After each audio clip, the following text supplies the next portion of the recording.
Hello students, welcome to my channel. आज मैं class 10th के लिए प्रैक्टिस सीरीज़ स्टार्ट कर रहा हूँ। हम इसमें इम्पोर्टेंट क्वेश्चंस करेंगे जो एग्ज़ाम पॉइंट ऑफ व्यू से इम्पोर्टेंट है। क्लियर? और मैं कोशिश करूँगा कि जो लास्ट सेक्शन में आपके क्वेश्चंस आते हैं वो वाले सारे क्वेश्चंस कवर कर पाता हूँ जो 5 मार्क्स के आते हैं। ठीक है, तो स्टार्ट करते हैं अपना first question.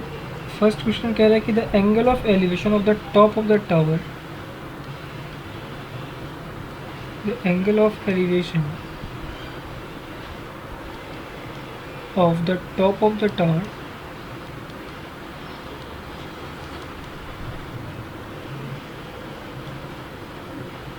(30 meter high)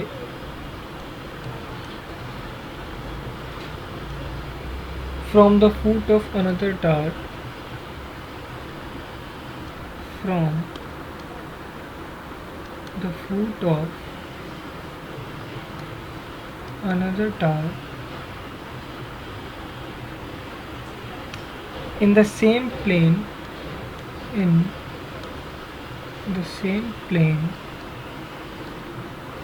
is 60 degrees, and the angle of elevation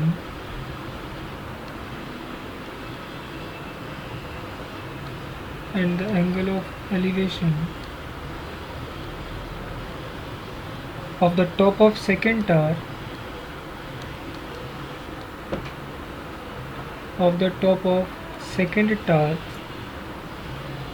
from the foot of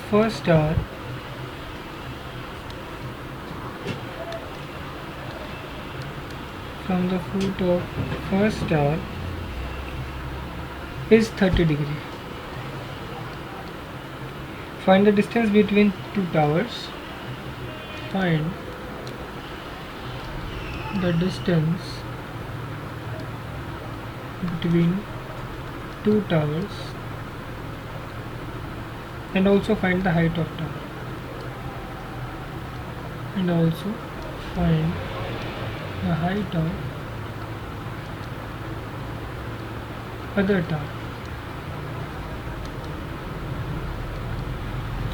अब देखो क्वेश्चन के क्या, देखो सबसे पहले आपको एंगल ऑफ एलिवेशन और एंगल ऑफ डिप्रेशन पता होना चाहिए। तो एंगल ऑफ एलिवेशन क्या होता है? जब आप नीचे से किसी टावर को ऊपर देखते हो तो ये जो एंगल बनता है इसे बोलते हैं angle of elevation. Angle of depression क्या होता है? जब आप किसी टावर के ऊपर खड़े होकर नीचे कोई पॉइंट देख रहे हो तो ये जो एंगल बनता है ये एंगल थीटा, इसे क्या बोलते हैं? Angle of depression. क्लियर? देखते हैं कि किस तरह से क्वेश्चन सॉल्व होगा। क्वेश्चन पढ़ो पहले क्या कह रहा है कि the angle of elevation of the top of the tower 30 metre high from the foot of another tower. भाई ये 30 मीटर ऊंचा टावर है और एक दूसरा टावर है, पता नहीं क्या हाइट है इसकी, लेट्स सपोज h इसकी हाइट है। इसके फुट से इसके टॉप तक का एंगल जो बन रहा है वो बन रहा है 60 डिग्री। आगे क्या कह रहे हैं? And the angle of elevation of the top of the second tower from the foot of first tower. तो ये एंगल जो बन रहा है ये एंगल बन रहा है 30 डिग्री। फिर कह रहा है find the distance between two towers, यानी इस पॉइंट से इस पॉइंट तक का आपको डिस्टेंस निकालना, पॉइंट ए से बी तक। क्लियर? और कह रहा है also find the height of second tower, यानी कि इस h की वैल्यू भी आपको निकालनी है। तो आप मुझे बताओ कि अगर ए बी सी डी, मैं इनको ये नेमिंग कर देता हूँ, तो in triangle A B C triangle के अंदर, यानी ए बी सी कौन सा ट्रायंगल हो गया? ये वाला। इस ट्रायंगल के अंदर अगर मैं tan 30 लेता हूँ तो tan 30 क्या होता है? Perpendicular upon base. tan 30 की वैल्यू क्या होती है? 1/√3 एंड परपेंडिकुलर की वैल्यू क्या है? h। एंगल के सामने वाली साइड क्या होती है? परपेंडिकुलर। और बेस क्या है? बेस की वैल्यू पता ही नहीं है हमें, तो बेस को मैं ए बी ही लिख देता हूँ। तो ए बी की वैल्यू क्या आ गई? √3h। ठीक है, और मीटर्स में चल रही है कहानी तो मीटर लिख दिया। ए बी क्लियर है?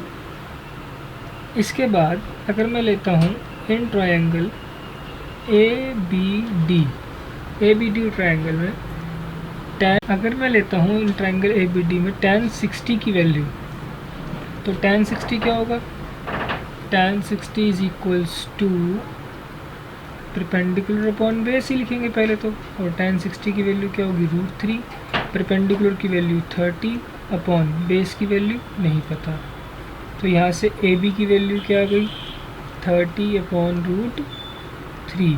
अगर इसको रैशनलाइज करेंगे तो √3 अपॉन √3, तो फाइनल आंसर क्या आ जाएगा 30 √3 डिवाइड बाई 3 से 10 टाइम्स, तो आंसर आ गया 10 √3।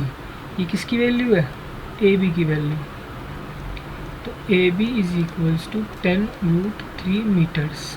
क्लियर, ए बी की वैल्यू लिखते हैं हम 10 √3 metres is equals to √3 into H, H से √3 से √3 कैंसिल, तो एच की वैल्यू क्या आ गई 10 मीटर्स। ये 10 मीटर्स क्या है, हाइट ऑफ टावर, और ये ए बी क्या distance between two towers, distance between two towers.